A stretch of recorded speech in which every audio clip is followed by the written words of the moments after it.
if we keep playing and fighting for each other. And no matter what happens, we just say, what's next? That's all we do. Somebody turn on some damn music!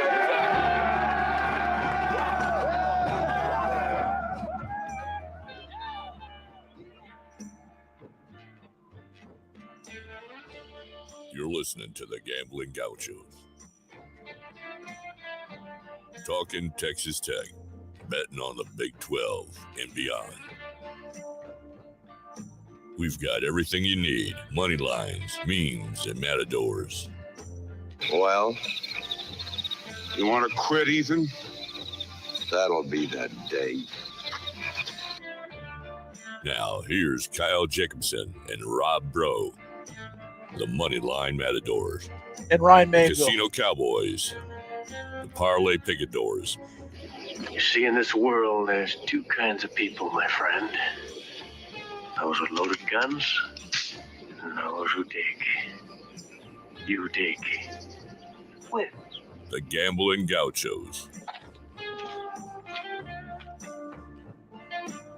Oh, and one more thing. It's all West Texas. It always has been.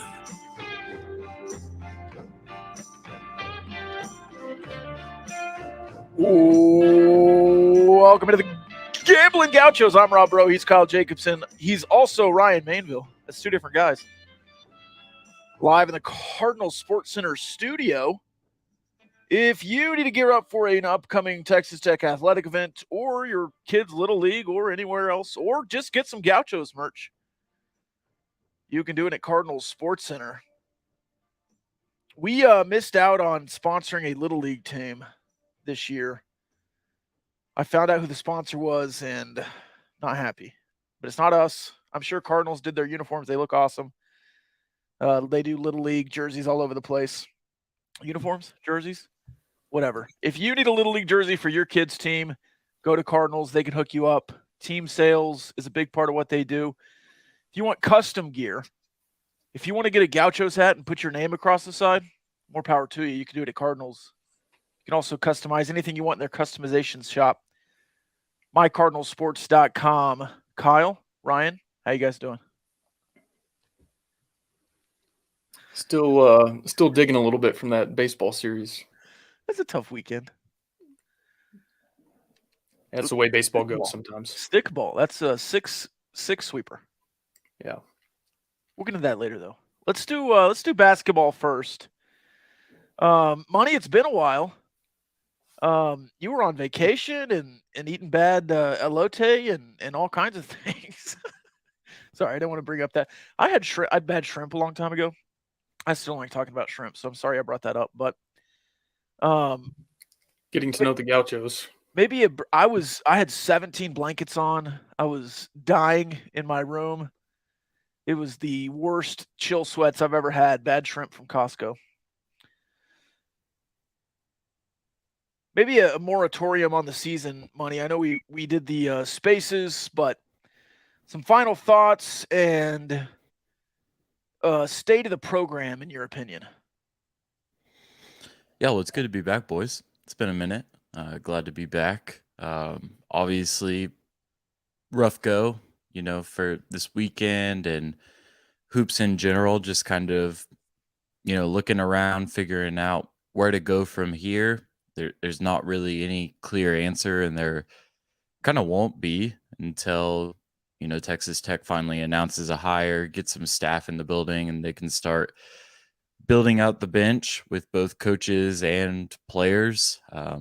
But I think right now there's a leading candidate for the head coaching job. We're going to get into that a little bit later and break down what that could look like at Tech. But I think overall, not a terrible position for Tech to be in right now. I think there's a lot to like. I think there's a lot that's still to be figured out. But I mean, I still, this has been my take really the entire offseason. Texas Tech is one of the best jobs in the country. You can come here and win. NBA level facilities, great home court advantage. Lubbock will always show out. You can recruit here. You can win big games here. You can go all the way here. And so I think we can take a sober analysis of all that's going on, who's already hit the portal, who may be hitting the portal, who may not be coming back. But I think overall, like I'm still very bullish on Texas Tech's future as a program, regardless of where this offseason ends up heading. Player-wise, a couple already in the portal. Kyle, I don't think we've done this either. Do you have a wish list on the portal? Staying, going? Now, obviously, if you want a kid to leave, don't say that, but maybe a wish list of staying, and then a type of player you want to get back. Maybe already looking forward to McGasland coming in. Is there kind of a wish list of type of player? Yes. Before I get into that, I do not want to go down the road of relitigating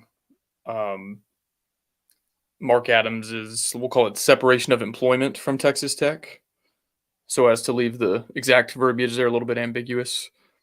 I do not want to relitigate that over and over moving forward.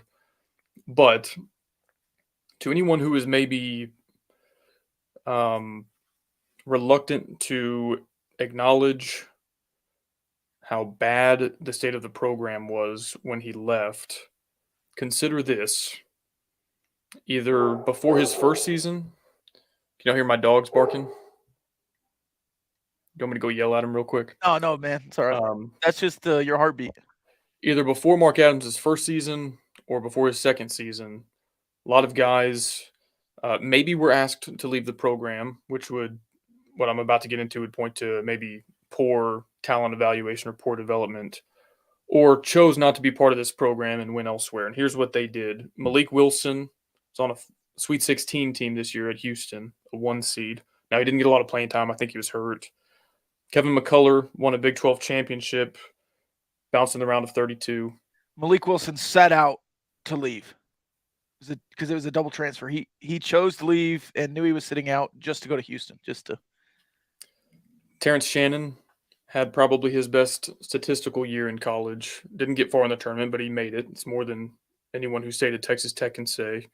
Chibuzo Agbo, round of 64 at Boise State. Sadar Calhoun, and I think he transferred actually in the middle of Beard's last year. Round of 64 with Drake out there in Iowa. Jamarius Burton became the dude for Pittsburgh. They made it to the round of 32, won the play-in game, won the round of 64. Hated that as a Mountaineer fan, but happy for him. Vladislav Golden with the Owls is in the Final Four. Micah Peavy won TCU's second and third NCAA tournament games since, I think, the LBJ administration. Namari Burnett at Alabama, Sweet 16, 1 seed.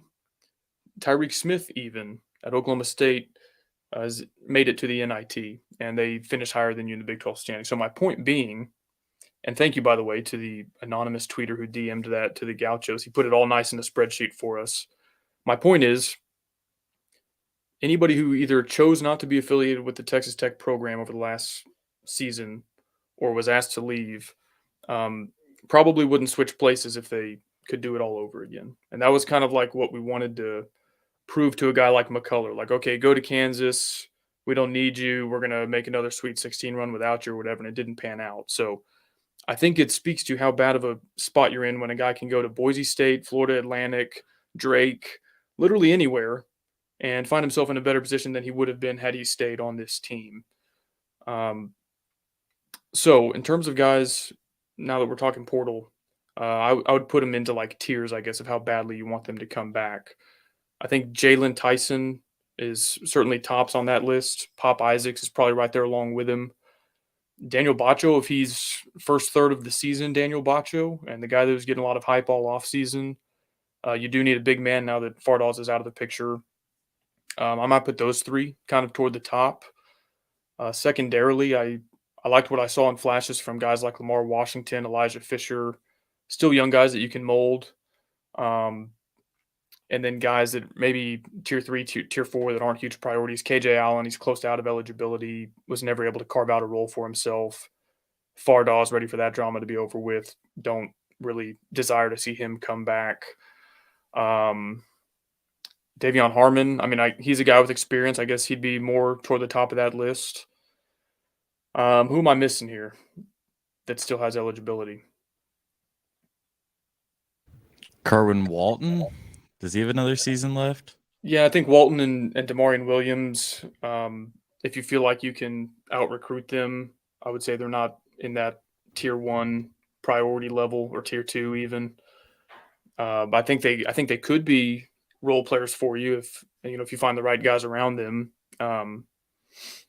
So yeah, that's kind of how I would slot those two in. Can I add a little more pain to your previous spreadsheet? Let's ride. Clarence Nadolny played in 9 professional games, scored at least 8 in 8 of them, and had 19 points twice. Do you remember when we were pretty much officially bounced from the tournament when we lost to TCU by 1 or whatever it was? Uh-huh. Wouldn't you have loved to have Clarence Nadolny matched up with Mike Miles down the stretch in that game? Yeah. He could have scored 3 points in that contest, gone 3 for 4 at the free throw line, and just put him out on defense, and that might have been the difference maker in that game. Yes. And in the Kansas game, when McCullough big-bodied everyone down low and took the ball, and then Norris Odiase afterwards tweeted, "Man, grab the ball." Like, just somebody grab the ball. And then he, paraphrasing, but he said these guys aren't tough, basically. Nadolny, first comment, yeah, we got to get tougher. He would have been the toughness that you're lacking, I think, on this team down the stretch. But a guy that allegedly is coming in, I've been in and out on if I thought he was coming. I do now believe that McGasland is the next guy.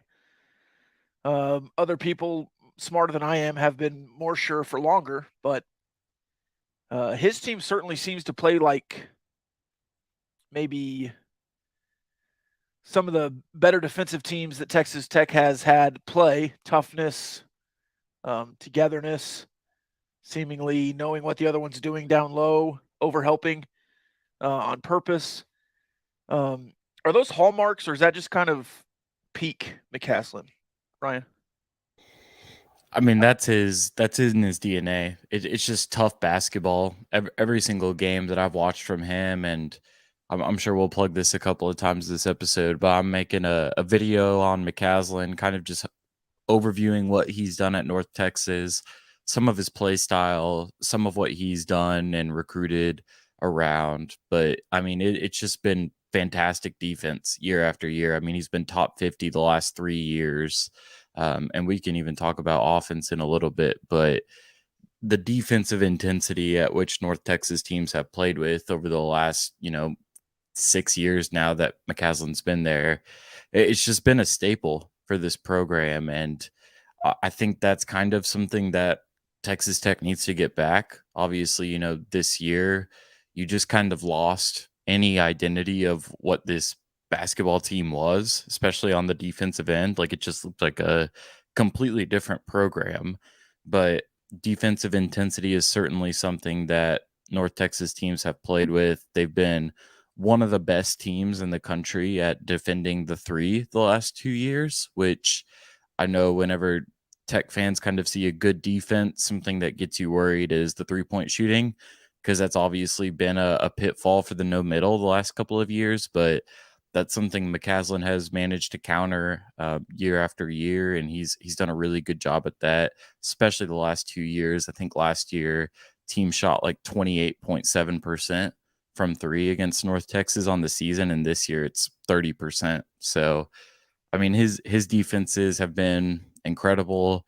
And when we start, ranking players and who we want to return, like tier 1 for me is Jalen Tyson, because I think he's got legit NBA potential. And I'm not talking like star player, but I could certainly see him sneaking in, the back half of the second round if he really reaches his ceiling. Pop Isaacs is obviously there as well because of the natural talent that he has, but also because McGasland has really one of the best track records over the last couple of years at developing lead guards, especially on the offensive end. Like, he's managed to get really high quality looks from the perimeter. his guards that have transferred out from North Texas and gone to play for, P6 programs have translated really well to the next level. And so those two guys are tier 1 for me. And then I think tier 2 right at the top is Lamar Washington. And like the more I watch Grant McCasland, like Lamar Washington just feels like a guy that would just fit so well in that system. I think that McCasland could really help bring out some of his strengths offensively. And then Washington just really has some of the better defensive hands that I've seen from a guard in a while. And obviously, I know that turnovers were an issue for him at points last season, didn't shoot the ball as well as he wanted to. But I think whenever you've got a coach that's going to play around your strengths like that, Lamar Washington is certainly at the top. So defensive intensity, for sure, a hallmark for Grant McCasland, but something you're going to hear me say over and over again is the lead guards that he manages to develop and recruit have just been success after success. And that's something that hasn't been a strength for this program since Keenan Evans, really. I mean, this team has just struggled to find reliable lead ball handlers. So a lot to like. I understand some of the hesitations, and I'm sure we'll get into more of that whenever this is, pen on paper. But overall, I think there's a lot to like in the current shape up of the roster. It's just got to stay that way. Yeah, it really does feel like a roster with Elijah Fisher and Lamar Washington and Jalen Tyson would really mesh well with the McCasland style.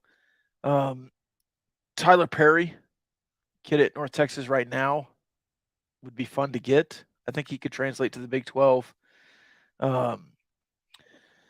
Staff-wise, are you of the mindset that you have to go get somebody with an offensive mind to run the offense, or do you just want to get McCasland to be McCasland? I wouldn't hate bringing on an offensive guy. I think the thing that's really overblown about McCasland's offense is it's boring. Like, it's hard to watch at times. It's not always exciting. It's slow as hell. But the quality of shots that this offense generates has been so good. I mean, they've shot the ball 35.8% from deep or higher the last 4 seasons. Tech hasn't done that since the national title game. So it's been, 4 seasons for Grant McCasland and 0 for Tech in the same time span. The quality of shots is always good. Again, the lead ball handler play always excels. And so I would like to bring in an offensive guy just because I think he could use some of that. I think it'd be good for him, especially if he can kind of back off and just lean into a little bit more of what makes his defense so good. But the reality is this has been an efficient offense the last couple of years, whether it's pretty to watch or not. I mean, we can talk about that all day. But the reality is this has overall been a pretty efficient offense, especially at the level that this team has been playing at and with the talent that he's had on his roster.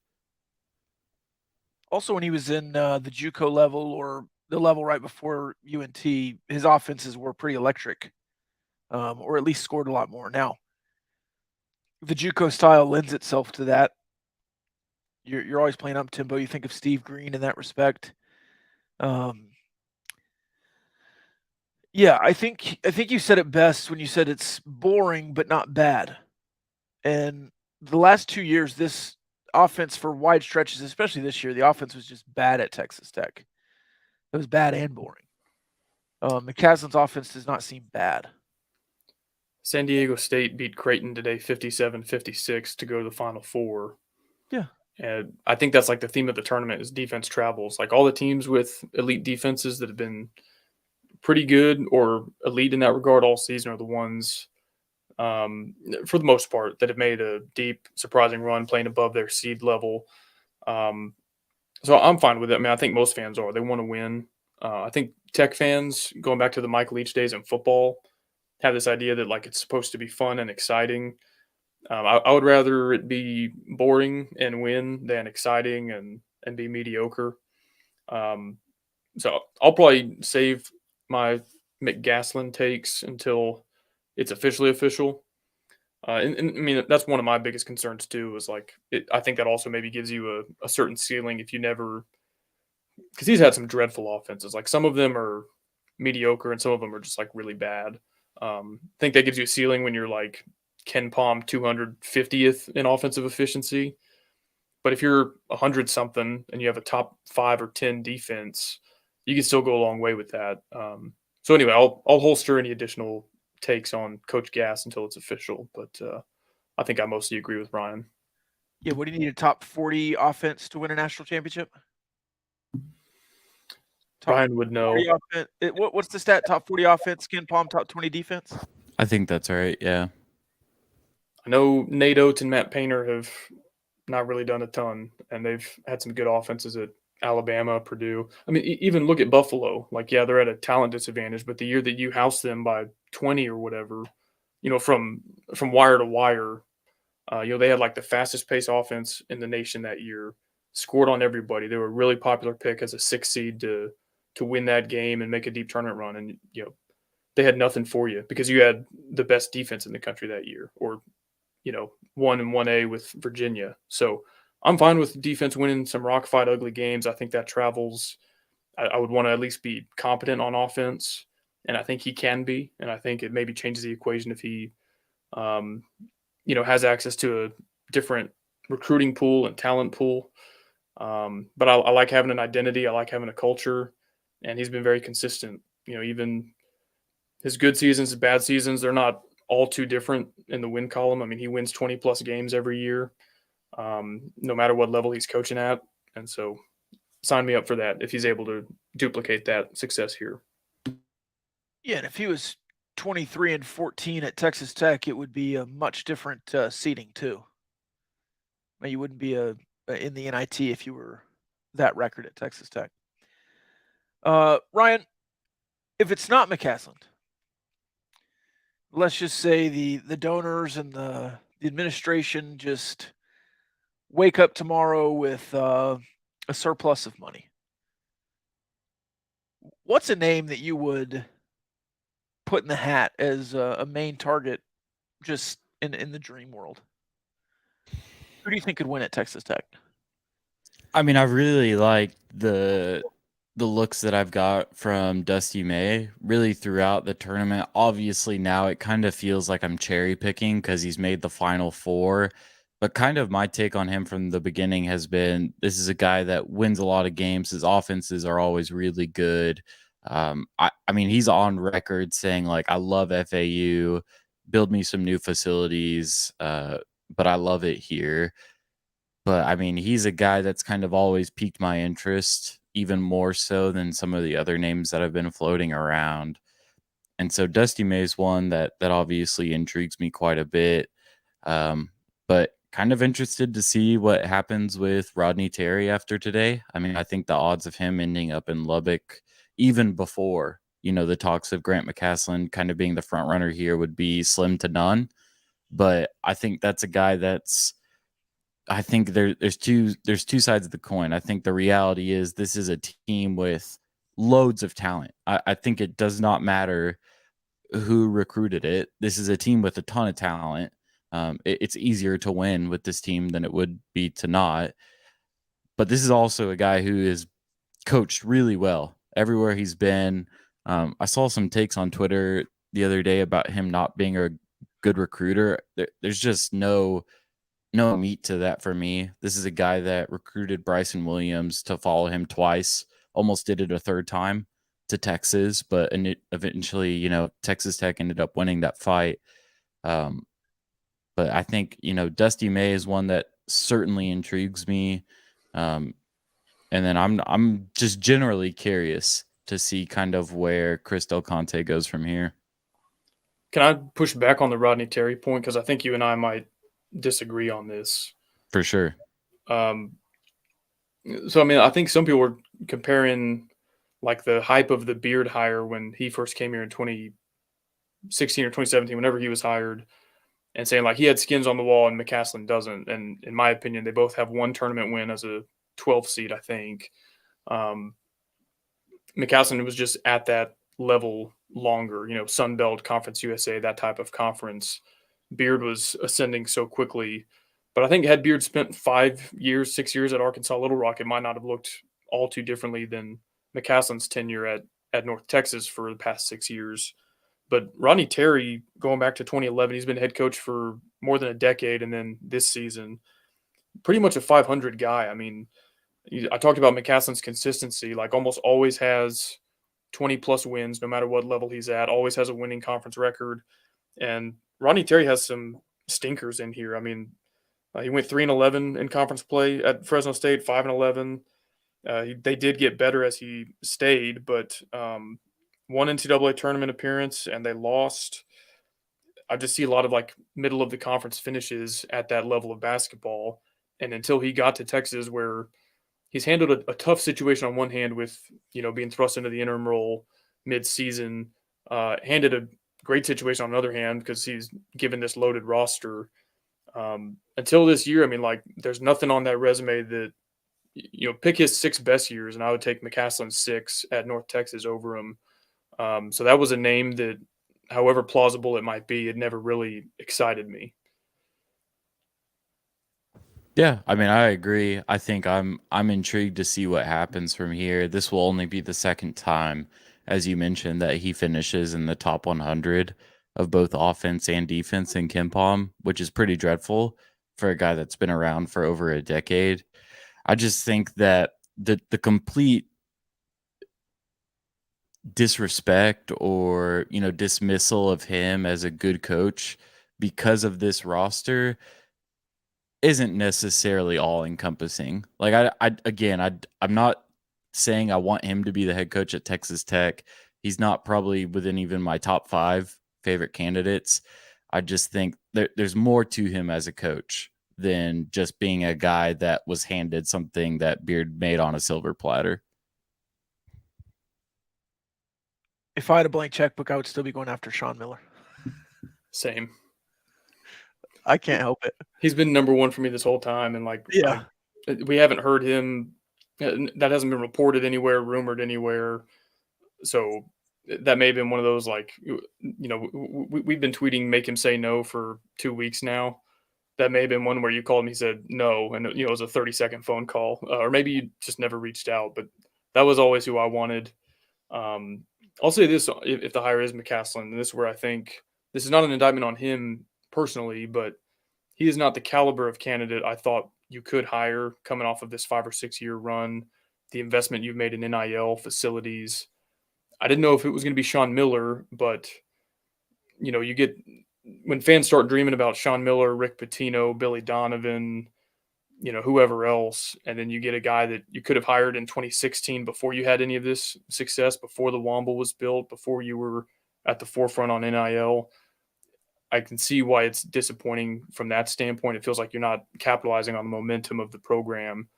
The flip side of that coin is that a splashy hire isn't always a good hire. Cliff Kingsbury, I think, was a splash hire. Didn't win a lot while he was here. A guy with a resume like McGasland, a name like McGasland, isn't a big, sexy hire, but if he wins here and builds a program, I don't think anybody's going to mind too much. So I do think there is legitimate room for disappointment from that perspective that I just laid out, but that doesn't mean that McGasland is a bad hire. And I mean, I talked about, Rodney Terry finishing in the top 100 of both offensive and defensive efficiency in KenPom since he started coaching in 2012. Sean Miller has only finished a season not being in the top 100 of offense and defense once since 2011.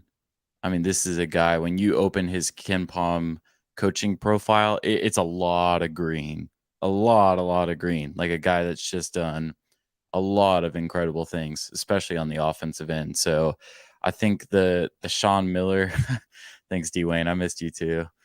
I think the Sean Miller talk is there's definitely room for excitement there. And like, I mean, he's a fantastic basketball coach. We can talk about the NCAA violations or whatever, but this is a guy he just wins games, man. He's a good coach. He didn't commit any NCAA violations. He was just on the forefront of NIL. That's how we would frame that. Empowering the student athlete. If Rodney Terry's not the head coach at Texas, Sean Miller will be. Book it. Which would be funny because Rodney Terry just destroyed Sean Miller's team. Yes. Yeah, but 48 hours ago, whenever that was. just a feeling. Yeah. All right. You want to talk some stickball? Ryan, you going to stick around? I'm gonna jump off. Okay. You have But any I final love y'all. thoughts there, Ryan? Love y'all. Love y'all. Do you want? Is that the final thought? Love you too. Yeah. All right. Bye, Ryan. All right. So Texas Tech softball. Hey, real quick, Yeah. because I got to get this ad read in. If you want to see me do a 180-degree heel turn like that, join us on Patreon so you can get access to the Discord. Because I was out on McGasland, mostly because of the reasons I just said. Like, I wanted the big name hire. I thought that you've elevated yourself as a program to get a bigger fish. And so I was like, when those reports came out that he was a front runner, I was like, no McGasland, don't do it. And then I started diving. I was like, okay, well, hey, he won at Midwestern State. He won at North Texas. He can recruit here. We'd have an identity. He's a young guy. So anyway, if you want to see me do a 180 and get whiplash, patreon.com/gambling gauchos. We were, of course, talking through all the coaching hire rumors and developments in the Discord server with hundreds of other devoted Texas Tech fans. It's always a good time in there. So join us if you want, and a little bit of a preview for the Discord mailbag. I guess that's how you get access there as well, but we'll save that segment for later in the show. It was a really quick turn too. Like maybe in 10 minutes. Yeah, it was like, I'm out on McGasland. Let me look him up on Wikipedia. And I was like, well, hang on a second. No, I think really, though, it has helped me see both sides of it. I get why people would be disappointed with the hire. I also could probably sell somebody on it and find legitimate reason for optimism with it. And so at the end of the day, there's some things that I feel strongly about and would try to convince somebody to see my vantage point. But on this, I do think both sides kind of have a good case for why they would like or dislike the hire. So I'll probably live and let live on this one. I truly get it both ways. Yeah, and I know everyone needs to have a take, right, in today's world. On this basketball hire, I really am just going to wait and see. Because I don't know. I want to think you're in a better spot than just kind of settling for McGasland. But if he was the guy you wanted the whole time, you didn't settle for him. You went out and got your guy. If he wins, it works. If he doesn't win, it didn't work. And you're just kicking the can down the road a few more years, which is frustrating, but is what it is. And hopefully you're winning football and baseball games in the meantime. Unlike this weekend where you didn't win any baseball games. Sorry, I was just trying to get back to baseball. Yeah. Second sweep of the Tadlock era, I believe, in Big 12 play. TCU last year, was that the only other one? Yep. Wow. I think that's accurate. I thought on the radio they said fifth sweep of the Tadlock era, but I'm not confident in that. I was kind of in and out. So Big 12. Oh, okay. Yeah. Yeah. So that maybe fifth is total. Yeah, so unless you have a certain starting point, I made a list of the good and the bad if you want to. Okay. So getting swept sucks. Yeah. It's very detrimental, obviously, in the Big 12 standings. Very hard to come back from a sweep. Although you got swept about this time last year against TCU, and in your last series in Lubbock, you controlled your own destiny for both an outright and a little bit of margin of error for a shared Big 12 title. Didn't get it done, but you did actually survive that early season sweep. In that respect, in terms of the standings, it doesn't matter if you lose by 20 runs or on 2 consecutive walk-offs by 1 run. More on that in a minute. You still don't have your starting center fielder who was batting 400 plus when he went out with a wrist injury, so that sucks. Your arguably best reliever, Brandon Beckel, was unavailable due to a bullcrap suspension. Could have used him Saturday and Sunday, don't you think? Yep. Your Sunday starter coming into the season, Bo Blessey, hasn't played in a while. Didn't have him. Who I would have said was your best reliever coming into the season, Derek Bridges, hasn't played yet. You didn't have him. You're on the road versus a team that has now won 13 straight baseball games. They're the preseason Big 12 favorite, and they're coming off a trip to Omaha. So if all that sounds like a bunch of excuses, maybe you can perceive it that way. My expectation going in, and I said this on the podcast, was take 1 out of 3, don't get swept. You lose 1 game of ground in the standings to Texas and live to fight another day.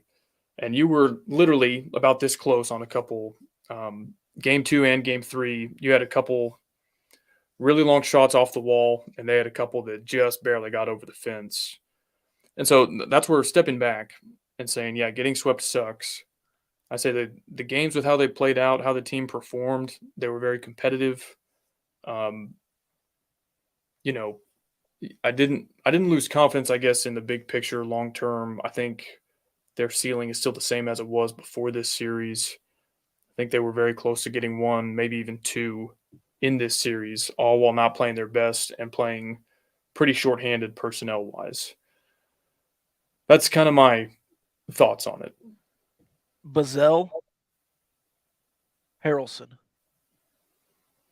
Cash, Maxey, Bravo, bunch of freshmen or redshirt freshmen just played their first series in a true road environment against Texas, who again have 7 losses, but they lost to Arkansas, top 5 team. They lost to Vanderbilt and Missouri, top 10 teams. They lost to LSU, top team at the time. Like, they've played a really hard schedule, Texas has. That was a really good team. I still think Oklahoma State, Texas, and Texas Tech are the top 3 teams in the Big 12. TCU is still really good. Like, you got beat. You got swept. It was bad. What's next?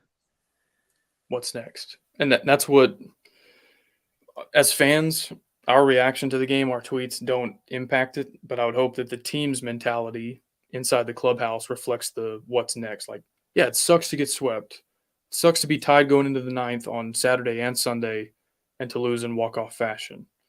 Now, I'll remind everybody, you didn't sweep Texas last year, but you took 2 out of 3 in almost identical fashion. You stole home rather than a wild pitch resulting in a plated run. Walk-off grand slam from Kurt Wilson versus just a walk-off solo shot today. But guess what?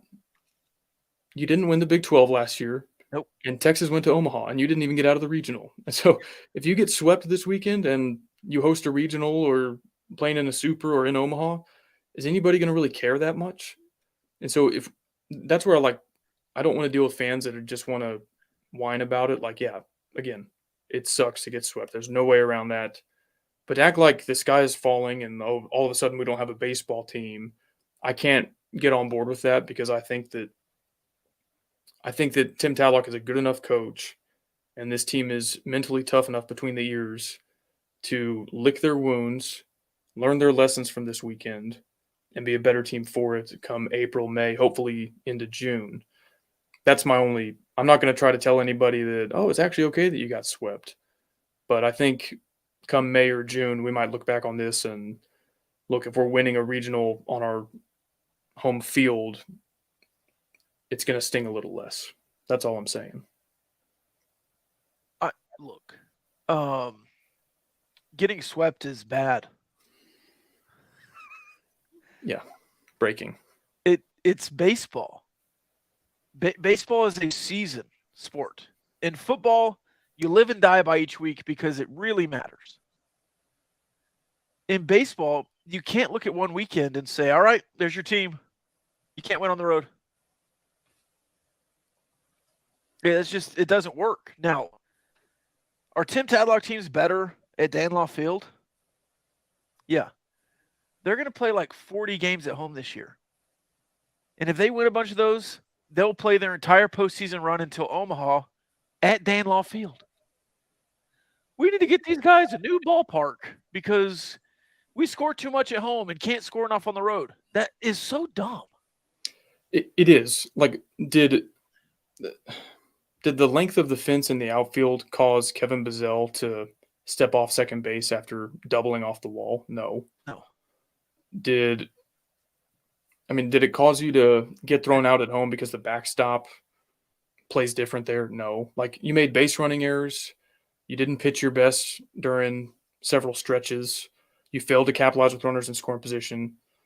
But, like, look, if every single out was just like a fly out to the warning track at other ballparks, and you might be like, okay, yeah, like, we're only built to win one way. But you had a ton of traffic on the base paths and just didn't do anything with it. And so if you can get on base that frequently, you ought to be able to get on base, make contact, put the ball in play once those guys are on base, and you just didn't play very good situational baseball.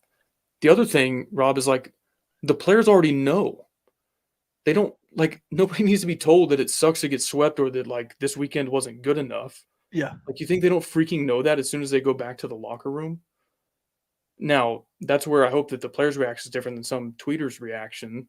I hope that they're on to TCU already and they don't want to have that taste in their mouth any longer. If they're down in the dumps crying about this result all week and it bleeds into next series, well, then you let Texas beat you more than 3 times and it just snowballs. So that's why I just say I hope that the team is not fazed by it as some fans are. I just think long term you can turn it around and it's not like the sky is falling. Yeah, I'm not worried. It took extra innings for Oklahoma State to beat Baylor on Friday. Kansas State beats Oklahoma on Friday and Saturday.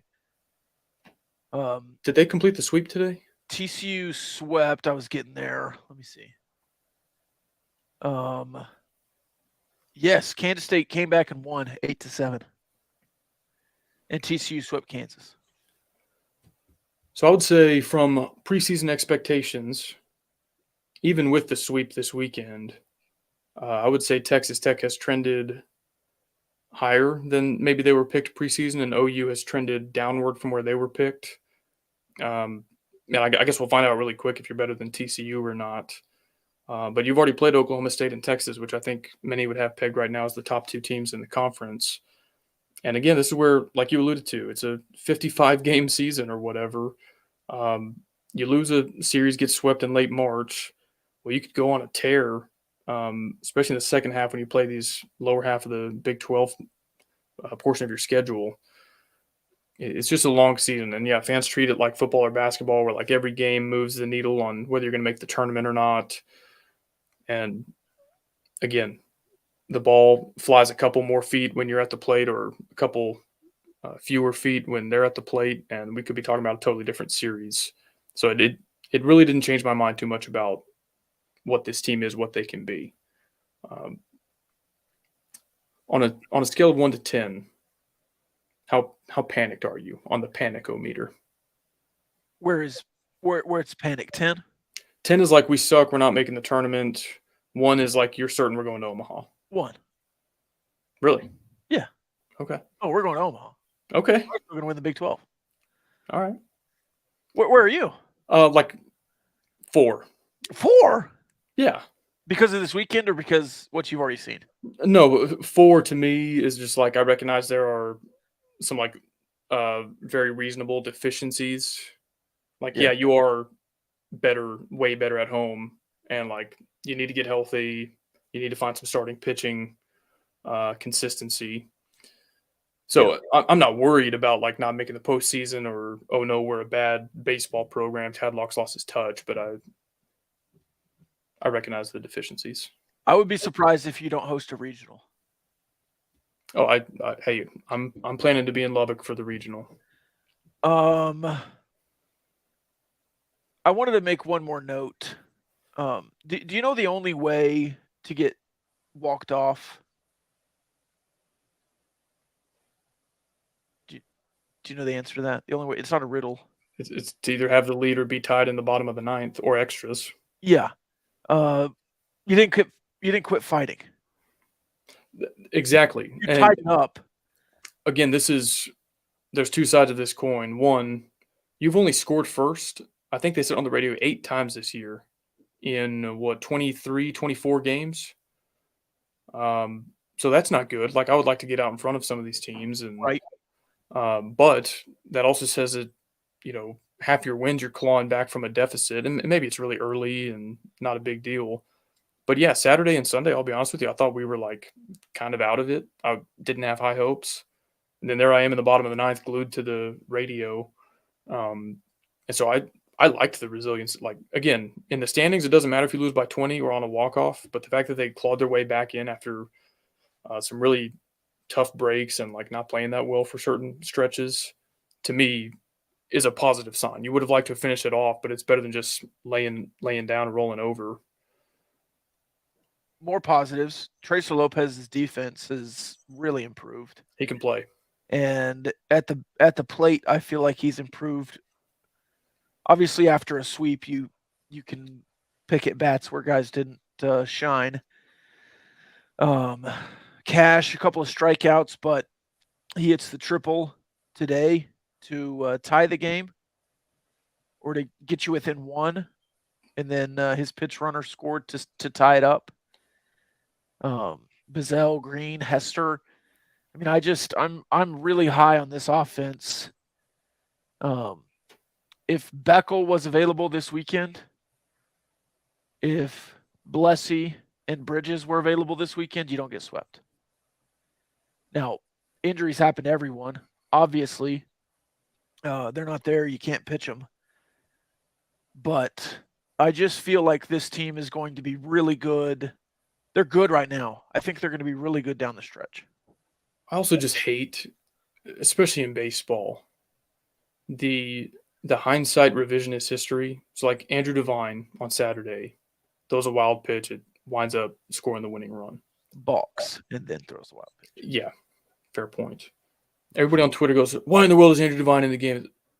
Because he had a 1.8 ERA going in. Like, yeah, he's been really good. He's a good pitcher, that's why. Like, are you telling me you knew he was going to balk and then throw a wild pitch? Like, because if you did, then we need to fire Tadlock from this lifetime contract. And since you're such a savant, maybe even a sidekick, we should make you the head coach. Yeah. Bullpen work. I catch myself doing all the time. I question every MLB manager, and certainly I question Tadlock all the time, but you don't know. And especially this early in the season, you have to find a guy to be able to do that. Yeah. And with the stuff that Andrew Devine has, when he's good, you have to trust that he can go out and get those outs. Or else, why do you have him and when can you throw him? Mm-hmm. You have to see if he can do that.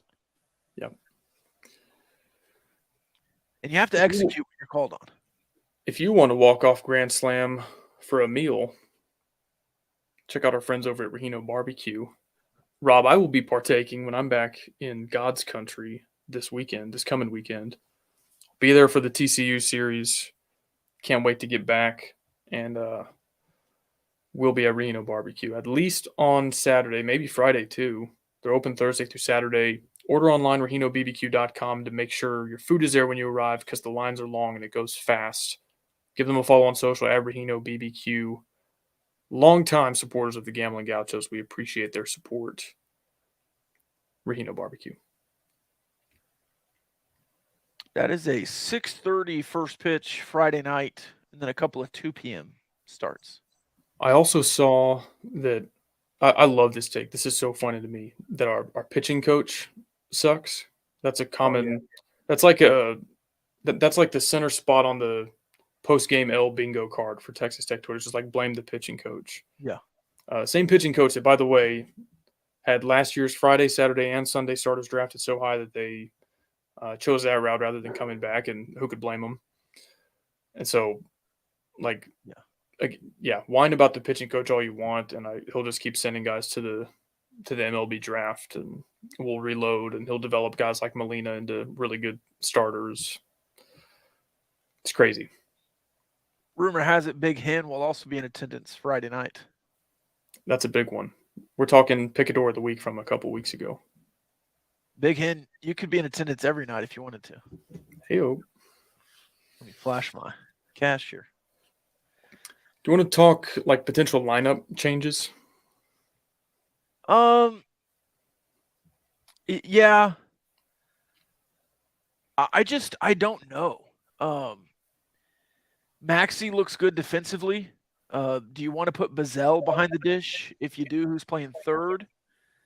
Hudson White playing second, because then you alleviate the DH because you can just DH Austin Green. Right field, I think you're still trying to figure out who is there. But I like 1 through 5. I wouldn't mess with that at all. Maybe you're pushing Harrelson back, but I think my only hang up in the lineup right now is the DH spot, and alluded to this last week. I think on Saturday, maybe Sunday, Saturday. He slotted to bat 7th, and like anytime your DH is batting 7th, I think it begs the question, like, okay, if anybody batting in the bottom third of the lineup, if they're not giving you a glove, unless your lineup is just absolutely stacked top to bottom, then like, what are we doing here? He's a righty, which is important because you're lefty heavy, and Texas kind of exposed that in certain spots. They just go lefty on lefty and kind of take advantage of that. But I think, if you want Maxey to catch every Saturday to give Hudson White a break, I think Hudson White could either DH or go to second base and let Austin Green DH. I think Vuletic is a guy you've gone to a lot of times in pinch hitting situations. He gives you more speed on the base paths. Is a guy that, later in the game, if he's your starting DH, you could move him to outfield if you needed to reshuffle some things. I think Woodcox has done okay. He did all right today. Brought in the game time run in the 9th. So I don't know. I might like to see you sort of tinker with that position, and I think you can get Maxey and Hudson White some ABs, whether it's at catcher, at DH, at second base, and move that around and maybe get some more production out of that spot. I just really like the middle infield right now with Tracer Lopez and Austin Green. But again, Green's a switch hitter. So, that's a value to you. Beyond that, yeah, I just don't know. I think Woodcox is probably going to get more at bats moving forward at DH. I think Ty Coleman, man, I don't know. I'm predicting it is a matchup based thing too. I'm predicting Owen Washburn is due for a big turnaround this season because I don't think he's, at least lately, I don't think he's swinging the bat poorly. Like it's kind of bad luck. He's hitting it where the defense is. Now he's a lefty, so like I don't know if you want to lean into that any more than you already are. But I think whether it's as the starter in right field or some situational hitting, DH, whatever, I just can't believe that what we saw from him last season, his stats they're due to come back around. I mean, they've got to be. So I think he'll be a bat that comes alive for you a lot more consistently moving forward. Sorry, I just saw your TV tweet. All right. I wasn't going to get into that on the show, so we'll move on. Ready for a Discord mailbag? Yeah, I think so. Anything left to say on the baseball front? Yeah, but I would rather holster that because I think anything else I have would be future stuff and no more reactionary stuff on this weekend. How do you think the defense did this week? I thought you played, obviously you still had some errors. But again, I don't, when Dylan Carter's in the outfield and Harrelson's in right field, I think you're a lot better defensively. But the infield, I really would have liked to see Maxey block that wild pitch better. But again, I don't think there's any other moves to be made defensively. I think you just have to play better.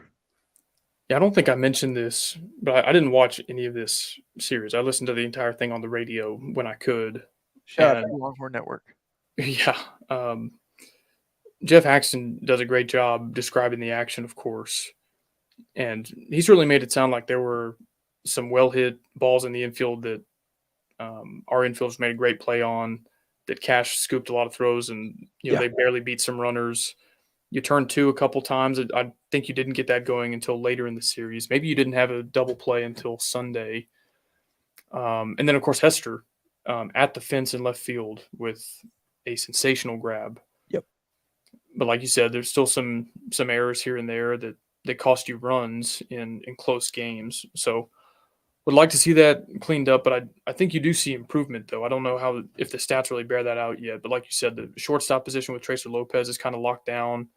You've been pretty good at turning two, or you've been really good at turning two early in the season. I don't know if you're still leading the country in that. Really, until this series, I thought that was a pretty consistent strong point of your defense. I don't know if you're great at keeping guys from running on the base paths. Certainly having Dylan Carter healthy and roaming center field makes you better. So anyway, that's just another, again, on my worried-o-meter from 1 to 10. That's why I'm hovering around a 4. I'm not panicking. I'm not worried, but I recognize that there are some areas you could improve on, and I think that's one of them. Certainly. But Tracer Lopez looked really good this weekend. Yeah. Now, if you want the best defense there is, should you ever need it, hit up our friends over at Barnett, Howard & Williams, bhwlawfirm.com. They hope you never need them, but they're in your corner, playing the hot corner on the infield, as it were, if you do. 3 Texas Tech grads. They handle all sorts of criminal defense, catastrophic injury, if you got hurt working on the job, family law, you name it. I think maybe the only area of law they don't do is like copyright law. I asked them about that with people stealing our stuff, and they said they were a little less familiar. So anyway, Barnett, Howard & Williams, bhwlawfirm.com. Appreciate their support of the Gambling Gauchos. The best defense there is. I need an honest answer. Yeah. When you asked me what I thought about the defense, was that a long con to set up an ad read? That whole segment? Absolutely, okay. It was. Touche. Good point. Good point. All right, let's figure out where we need to start this mailbag, the Discord mailbag. Brought to you by Diversified Lenders. Start bench cut the names only. Matt's El Rancho, Ruth's Chris Steakhouse, Dookie Chases. What's the last one? Dookie Chases. Okay, I'm cutting that one. That doesn't sound like a great restaurant name. That sounds super appetizing. I'll start El Rancho, bench Ruth's Chris Steakhouse, and cut Dookie. I would also cut Dookie.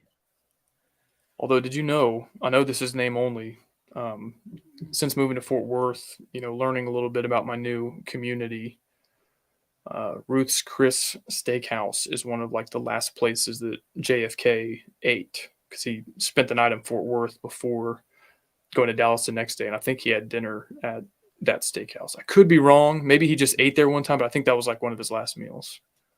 Ruth's Chris is in Fort Worth? You know what? Yes, it is, but totally different steakhouse. Forget everything I just said. JFK's last dinner was at a different steakhouse. Completely made that up. That's my bad. I thought that was a New York thing. Ruth's Chris. Somebody knows, like Pope says. Somebody who knows Texas history or presidential history probably knows the name of the steakhouse. The reason I said that is because I was there. I was at the steakhouse, and like it has on the wall, famous people that have eaten here. I think like Elvis and JFK right before he was killed. But that wasn't Ruth's Chris. It was a different steakhouse. So I don't even know what I'm talking about.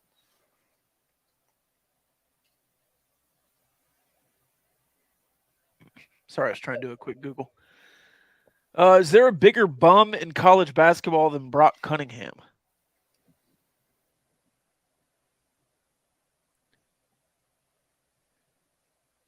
I guess it depends on how we're defining bum. Long silence. I thought you might answer it first. He's actually, love him or hate him, he's actually impacted games. So from that standpoint, I have to say there are bigger bums. But in terms of like dislikability, he's probably like the biggest heel in college basketball, at least for like Big 12 teams. Yeah, he's this year's Grayson Allen. Yeah. This year's Christian Leitner. I will say, I'm not trying to like rag on the guy, but of all the dudes that Texas has assembled on that team, them having him on the court with the ball in his hands, taking shots down 4 with like 30 seconds left was a little bit mind-boggling to me.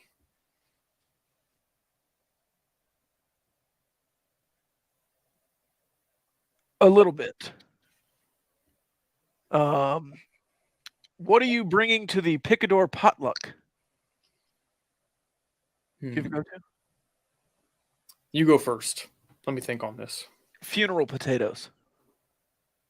You know what? You know what? Potatoes. Yeah. Oh man, the diced potato casserole thing with the cornflakes on the top. Okay. It's a great potluck option.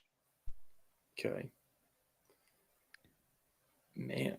Or jalapeno poppers. Yeah, that's a good one.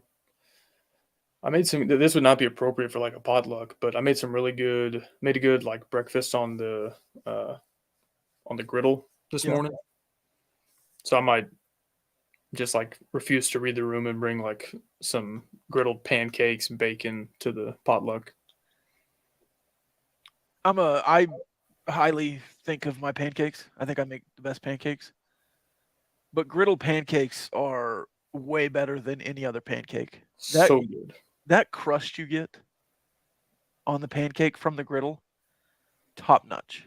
Yeah. I love the Blackstone, man. It's the best purchase I've ever made. That sounds like we're announcing a new sponsor, but we're not. We both just really like the griddle. Yeah, we also got accused of doing free ad reads for those restaurants. Yeah. Yeah, we got to cut that out.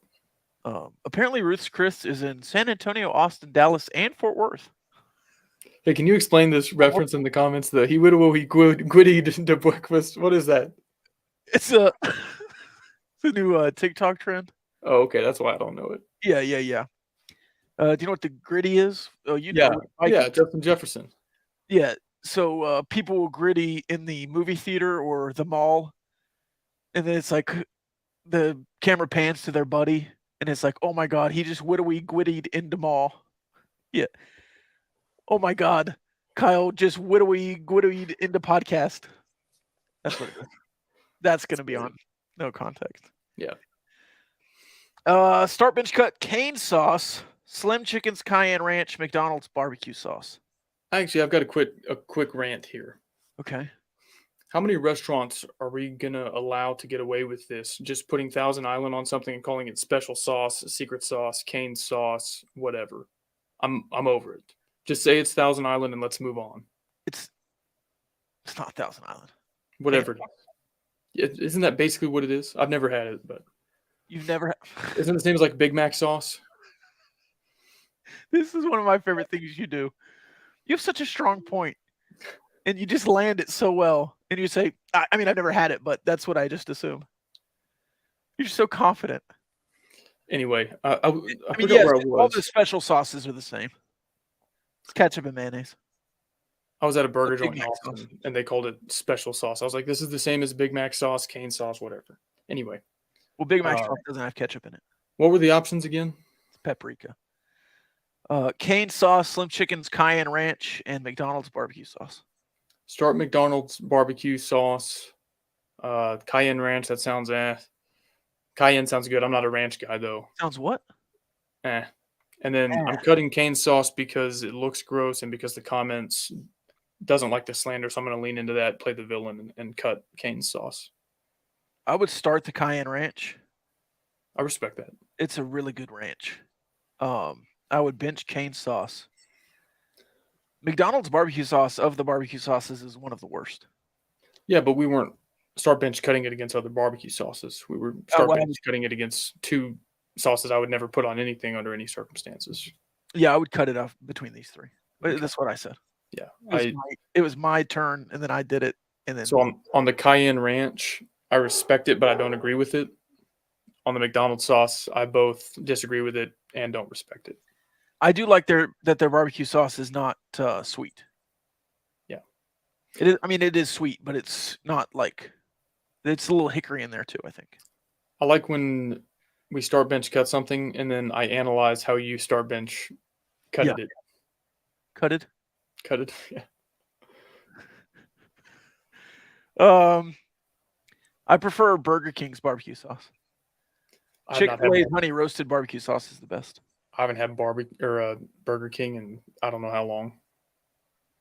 I like Wendy's has good barbecue sauce too. Yeah.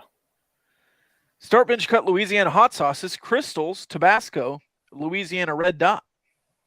Starting Louisiana Red Dot. I don't know if I've had Crystals. You should. I'll bench it. I'll take your word for it and bench it, and then I'll cut Tabasco. Yeah, Tabasco sucks. Can softball make a regional in year one? I will honestly plead ignorant on this. I'm not sure how the format compares to baseball, or I'm probably not well educated enough to speak on that. But I know they're playing well, at least until this weekend. It kind of really mirrored the baseball team in a lot of ways. 2, I think, 1-run losses on their way to getting swept. So felt like 1 or 2 of those got away from them. But yeah, they got walked off on Friday, and then I believe lost the lead in the 6th on Saturday, and then just got beat today. But they looked really good this weekend in spurts. Texas is a really good program. They're ranked 14th, I think, or 8th, one of the two. Oklahoma and Oklahoma State are really good. And then Baylor, I think, is right about where Texas Tech is. And then you have Kansas and Iowa State, who stink, frankly. If Texas Tech can get where Baylor is and be the 4th team in the conference, I think you'll actually be able to make a regional. It's going to be tough, but if you lose out, Kyle, I think you'll have a winning record. I think if you look down the schedule, so good start. Good start. Who do each of you have winning it all next Monday? UConn. I think they're playing at an insane level. I was this close to picking them in my bracket because they're going back to our discussion earlier about Ken Pom offense and Ken Pom defense. They look like the most balanced to be really good in both of those categories. I picked Texas as the emotional hedge / reverse jinx. You're welcome. Because I was getting nervous there, Rob. I was like, they're really going to get to play Florida Atlantic for a natty here, and I will be in shambles at that. I'll just be absolutely sick. Especially with your lack of tournament luck, like those really deep runs with Beard, you caught no breaks. You had to play the 6 in round 2, then you had to play the 2, the 1, both times to get to the Final Four. And then when you got to the Final Four, you played a 1 in Michigan State, 1 in Virginia for the natty. Like, there was no Florida Atlantic or Miami or San Diego State on those tournament runs. And you know who feels sick right now? Kansas State. Because, my goodness, it's never easy to win games in March. There's no easy path to the title game, but comparatively, Kansas State, man, it was wide open for them, and they didn't get it done. Yeah. Another thing. Steven brings this up. Steven Stevens. Texas Tech's ace didn't pitch this weekend, and they didn't have an injury update or anything. That was a weird thing. So you were thin 1 run twice, including the walk-off. Maybe you lost by 2 Saturday, but it was really close. And your ace didn't pitch. And generally they pitch Friday, Sunday in softball. I missed this earlier. Chicken Express gravy with serendipity salt is the GOAT. The spicy serendipity salt in the gravy was one of the best things I've ever had. Do you ever eat Dairy Queen? Yeah. I've not eaten Dairy Queen in a long time, but I used to do the ketchup float on top of the gravy. You get a little hot cold action, dipping your steak finger in the ketchup gravy. Mix. Don't mix it in. Just put it on top, and then you get both gravy and ketchup. You ever been to the Dairy Queen in Seymour? The slowest Dairy Queen in the world? Yeah. I have. Bring a novel with you or Brutal. You ever been to the Dairy Queen in where was it? It's in New Mexico. Or on the border it had a giant ice cream cone in front of it. I don't know. That doesn't ring a bell. Giant. I would also pick UConn. Are you guys at all worried about potential Twitter presence rivalry with Viva the Matadors? No. We respect Viva the Matadors. Matadors. They're a new player in the game, but 5-star prospect. I think they play the game the right way. I think they have a good respect for the veterans in the Twitter world. We've been here a year or two, and they're just coming in, but I don't think they're trying to vie for our spot. I think they just want to coexist, and I think that's a good way to play it. Man, you hit like a ton of coaching speak cliches there. I tried. Plays the game the right way. I love that. And that's Viva the Matadors with a Y. Does Money respect the podcast? I think he does. Yeah. Another guy who plays the game the right way.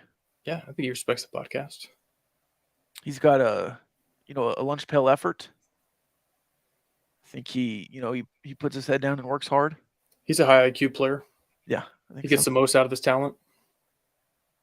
Absolutely. I think he's sneaky athletic. He's taller than you expect him to be.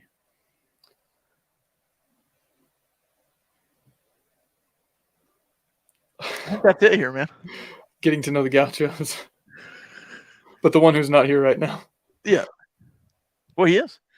Tad says that was a great answer. Cheesy steak fingers are the GOAT. What are y'all eating? Hold on. God, y'all make fun of my palate. What in the world are we doing here? Hold on. What is a cheesy steak finger? I think it is what it sounds like. Is that inside the breading? Or are you melting cheese on top of it? I mean, look, I eat cheese on almost anything. I've never had it. I'm open-minded here, but what are we doing? Oh, there was another thing going around, Kyle. Let me ask you this. You order a cheeseburger, and they say it's $3 extra for cheese.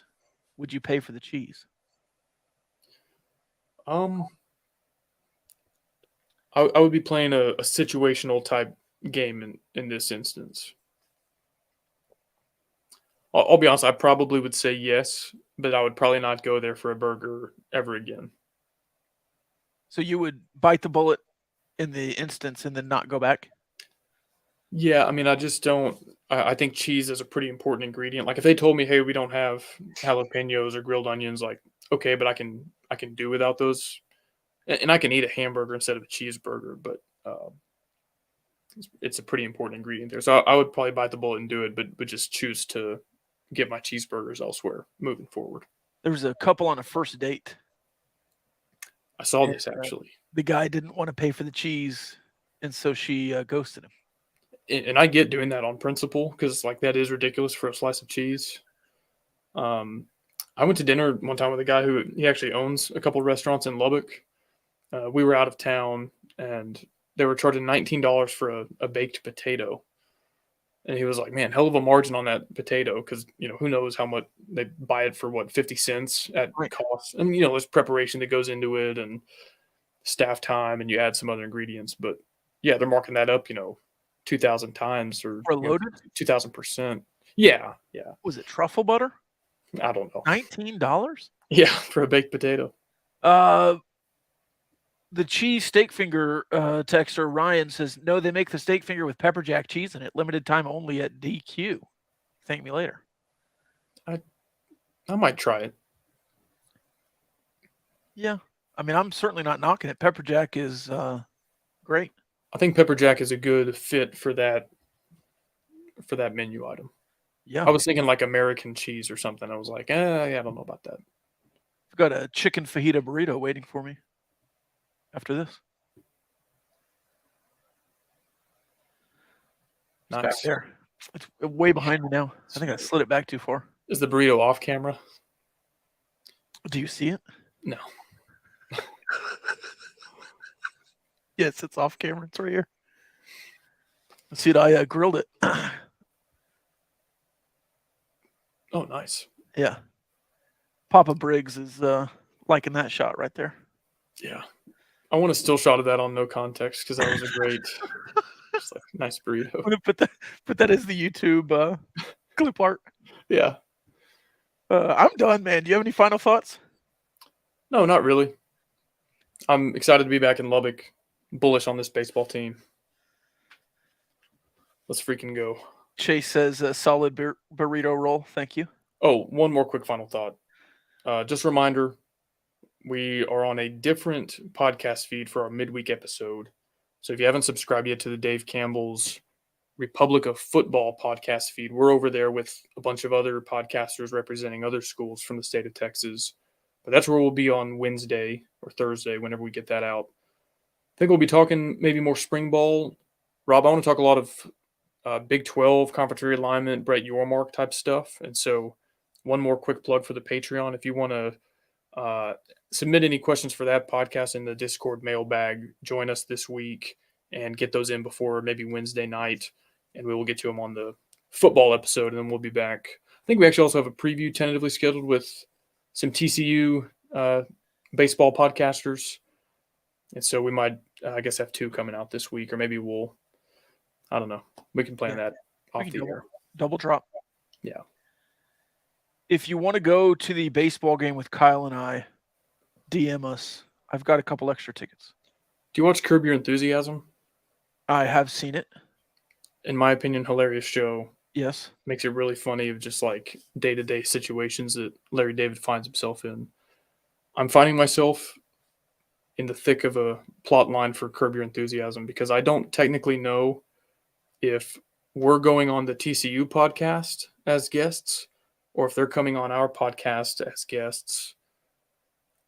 And so I'm not quite sure how to play that moving forward here. Would it be funny if we recorded it without their knowledge and just put it on our feed? Not without their knowledge, but we could put it on both. That's what I don't know. Like, are we going to send them a link? Are they going to send us a link? Who's publishing it? Who's joining who? Right. Are they previewing the series with some Texas Tech color? Are we previewing the series with some TCU color?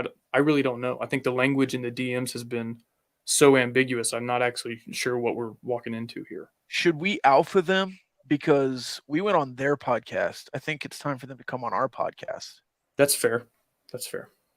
And then it's a home series, so we invite them to. They're on our turf. Yeah. Lubbock.